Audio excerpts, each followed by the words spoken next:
Desde os primeiros séculos, os cristãos acreditam que o destino da alma está ligado às escolhas feitas em vida.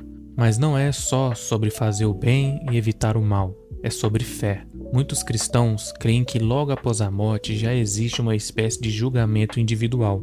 Uma alma que parte em paz e com fé estaria destinada ao céu, não como um lugar com nuvens e harpas, mas um estado de plenitude, onde não há dor nem arrependimento, um reencontro com o divino. Já o inferno é descrito como um afastamento completo de Deus, um lugar ou estado onde o vazio reina, onde a alma sente a ausência do amor e da luz. Mas o mais impressionante dessa visão está na ressurreição dos mortos. De acordo com o Novo Testamento, especialmente nos escritos de Paulo, haveria um dia em que os corpos seriam restaurados. Uma nova existência surgirá, onde a matéria e o espírito estarão com perfeita harmonia. A alma, eterna e imortal, voltará a habitar um corpo, agora transformado, incorruptível. Essa promessa é central na fé cristã. Acreditar na ressurreição não é apenas esperar o além, é viver de forma diferente aqui e agora, porque para os cristãos, a vida não termina com o último suspiro, ela se transforma, e o modo como alguém escolhe viver hoje com amor, perdão e compaixão pode ecoar por toda a eternidade. Por isso a morte nesse contexto não é vista com desespero, é encarada como parte de um plano muito maior, um plano que fala de justiça, mas também de misericórdia, que fala de julgamento, mas também de redenção, e acima de tudo, tenta responder à pergunta mais antiga da humanidade, que vem depois da morte. Para o Islã, a morte não é um ponto final, mas o começo de algo muito maior, um momento decisivo onde tudo que foi vivido ganha um novo peso. Assim que a pessoa morre, dois anjos, Munkar e Nakir, se aproximam para fazer perguntas. Quem é o seu Senhor? Qual é a sua religião? Qual o seu profeta? A resposta sincera a essas perguntas já define o primeiro passo da alma. No islamismo, cada ação conta, nada é esquecido. Tudo que você faz, de um simples sorriso a uma grande injustiça, é registrado. Existe uma balança invisível que pesa o bem e o mal de cada pessoa, e o destino depende disso. Se as boas ações superam as más, o caminho se abre para o paraíso, um lugar de paz, jardins infinitos, rios de leite e mel, reencontros familiares e descanso, um espaço onde não há dor nem arrependimento. Mas se o mal for maior, o destino pode ser o inferno, um local de afastamento total de Deus, onde reina a angústia, o arrependimento e o total vazio. No entanto, nem todos os castigos são eternos. Para muitos muçulmanos, mesmo as almas que erraram têm chance de redenção após um tempo de purificação. E o mais importante, no fim dos tempos acontecerá o grande julgamento, quando todos, vivos e mortos, serão reunidos. As ações serão mostradas e a verdade virá à tona. Aqueles que viveram com fé e integridade terão a sua recompensa. Os demais enfrentarão as consequências de suas escolhas. Mas a mensagem central do Islã é clara. Deus é justo, mas também é misericordioso. A morte não é um castigo, é um reencontro. E a vida, uma oportunidade para construir um destino eterno. No hinduísmo, a morte não é vista como o fim de tudo. Pelo contrário, é apenas uma passagem, como trocar de roupa para viver uma nova experiência. A alma, chamada de Atman, é eterna. Ela não nasce, não morre, não envelhece. O que acaba é apenas o corpo físico, como um casulo que foi usado agora e precisa ser deixado para trás. Depois da morte, a alma retorna ao ciclo chamado Sansara, um processo contínuo de renascimentos. Cada vida é uma etapa, e as experiências vividas moldam o destino dessa alma. O que define o caminho? O karma. Cada escolha, pensamento ou atitude deixa uma marca. Se você semeia o bem, colhe aprendizado e evolução. Se causa sofrimento, retorna para enfrentar as consequências. Mas a reencarnação não é um castigo. Ela é vista como uma oportunidade. A alma pode renascer muitas e muitas vezes, até que aprenda tudo o que precisa. E quando atinge esse ponto de consciência, sabedoria e desapego, ela conquista o moksha, a libertação do ciclo de vida e morte. Moksha é a união com Brahma, o absoluto, o todo. É como uma gota que retorna ao oceano. Nesse estado, não há mais ego, medo ou dor. É paz plena. Mas esse estado não se alcança por sorte. Requer prática, estudo, ética, compreensão profunda do mundo e de si mesmo. Há vários caminhos para se aproximar a moksha. A devoção a uma divindade, bhakti, o conhecimento espiritual, dhyana, a ação correta sem apego ao resultado, karma yoga, e a meditação profunda, raja yoga. Cada pessoa escolhe o que mais ressoa com a sua essência. Assim, no hinduísmo, a morte é só uma curva em uma estrada muito longa, uma chance de recomeçar, crescer e um dia, finalmente se libertar. No budismo, a morte não é o fim, mas também não é um ponto de chegada definitivo. Ao contrário do que muita gente pensa, o budismo não acredita em uma alma imutável reencarnando. O que sobrevive após a morte não é algo fixo e eterno, mas sim uma consciência em movimento, moldada por tudo que a pessoa pensou, sentiu e fez durante a vida. Essa consciência entra no ciclo de renascimento conhecido como samsara, uma roda que gira sem parar, e o que define a próxima existência também é o karma. Cada ação deixa uma marca, palavras, pensamentos, intenções, tudo conta. Não há um juiz, não há castigo divino, o universo apenas responde. A vida futura é consequência direta da vida atual. Mas esse ciclo de renascimento não é algo positivo no budismo.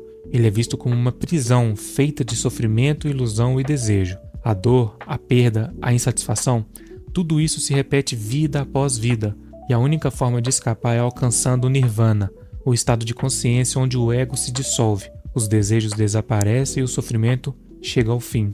O nirvana não é um céu nem um lugar, é um estado de libertação total. E para chegar lá, o caminho é claro: seguir os ensinamentos de Buda, praticar a meditação, desenvolver a compaixão, cultivar sabedoria e viver com atenção plena no presente. No momento da morte, acredita-se que a mente passa por um estado muito sensível, onde o karma acumulado ao longo da vida determina o tipo de renascimento. Por isso, muitos monges e mestres ensinam que o preparo para a morte começa em vida. Viver com consciência é o segredo para morrer em paz e talvez nunca mais precisar voltar. No espiritismo, a morte não é um adeus, mas sim uma mudança de plano. O corpo fica, mas a alma, ou o espírito, segue viva, consciente e em constante evolução. Não existe céu fixo, nem inferno eterno. Existe aprendizado, consequência e progresso. Assim que a vida física termina, o espírito se desliga do corpo e retorna ao mundo espiritual, onde colhe os frutos daquilo que viveu. Esse novo ambiente não é igual para todos. Cada espírito atrai uma realidade compatível com seu estado mental e moral. Uns vão para colônias espirituais de estudo e trabalho. Outros enfrentam um período de confusão ou sofrimento, não como punição, mas como reflexo de suas escolhas. Mas esse estágio não é definitivo. No espiritismo, a alma reencarna quantas vezes forem necessárias, em diferente contexto, corpos e família. Cada nova vida é uma chance de reparar erros, ampliar virtudes e evoluir espiritualmente. O que define a próxima encarnação? O karma pessoal, as atitudes, intenções e aprendizados de vida passada. E mais, segundo o espiritismo, a comunicação com os mortos não é só possível, como é comum. Espíritos podem se manifestar através de médiuns trazendo mensagens, conselhos ou até pedidos de ajuda, mas não é algo banal ou mágico. Requer preparo, responsabilidade e intenção sincera. No Espiritismo, também ensina que não devemos temer a morte, sim a vida mal vivida, porque ninguém foge das próprias ações, e mais cedo ou mais tarde todo espírito terá que enfrentar aquilo que plantou, não por castigo, mas por justiça moral. No fim das contas, a grande promessa do Espiritismo não é uma morada eterna, mas a certeza de que tudo evolui, inclusive você. Diferente de outras religiões que traçam mapas bem definidos de pós-vida, o judaísmo nos oferece algo mais sutil, talvez mais intrigante. Para muitos judeus, a morte não é o foco. O que realmente importa é como você vive agora. Ainda assim, há ideias sobre o que vem depois. Algumas correntes falam de um lugar chamado de Olam Abba, o mundo vindouro, um tipo de realidade espiritual onde os justos experimentam uma existência mais elevada, em paz e comunhão com Deus. Outros falam de ressurreição de mortos, um evento futuro onde os que partiram voltarão à vida quando o Messias chegar.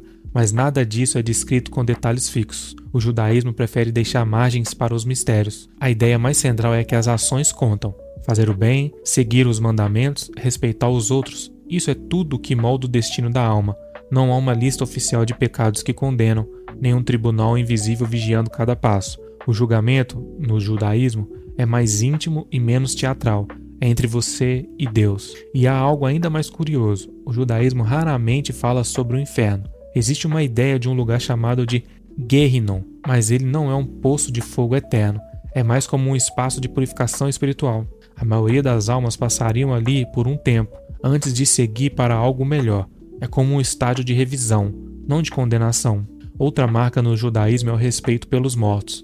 Enterros são rápidos, luto é levado a sério, e os nomes dos falecidos são lembrados em orações. Isso mostra que a conexão entre vivo e mortos continua viva, não por meio de aparições ou rituais mágicos, mas através da memória, da história, da responsabilidade com as próximas gerações. Na mitologia nórdica, a morte nunca foi um ponto final. Era apenas uma travessia, e o que te esperava do outro lado dependia de como você viveu. O destino pós-morte não era igual para todos. Ele seguia um princípio simples, mas implacável. Coragem tem recompensa. Covardia tem consequência. Os guerreiros que morriam com honra em campo de batalha tinham um destino glorioso, Valhalla, um enorme salão comandado por Odin, o pai de todos os deuses. Lá, os bravos passavam os dias treinando para a batalha final e as noites em festas intermináveis. Mas não era uma eternidade de descanso, era um preparo para o Ragnarok, o fim dos tempos, onde eles lutariam lado a lado com os deuses em uma última guerra. Mas nem todos os mortos iam para Valhalla. Alguns seguiam para Folkvang, o domínio da deusa Freyja, onde também eram recebidos com honras. Outros, porém, tinham um destino bem menos heróico, Hel, um mundo sombrio governado por Hela, filha de Loki. Não era um lugar de castigo eterno, como o inferno cristão, mas uma existência fria, distante dos deuses, marcado pela melancolia e o esquecimento. Curiosamente, o pós-morte nórdico não era apenas sobre bravura, ele também refletia a conexão com os deuses, com os ancestrais e com os mitos do fim do mundo. A ideia de alma também era complexa. Para os nórdicos, cada pessoa era feita de múltiplos elementos espirituais: mente, forma física, espírito guardião.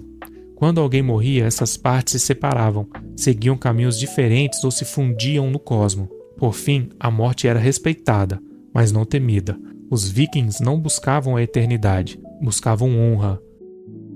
Para as filosofias que moldaram a China, como confucionismo, taoísmo e o culto ancestral, o que vem depois da morte não se explica com medo ou castigo, mas com harmonia, memória e retorno. Diferente das religiões ocidentais que apostam na salvação ou na danação eterna, a visão tradicional chinesa vê o falecimento como uma mudança de estado.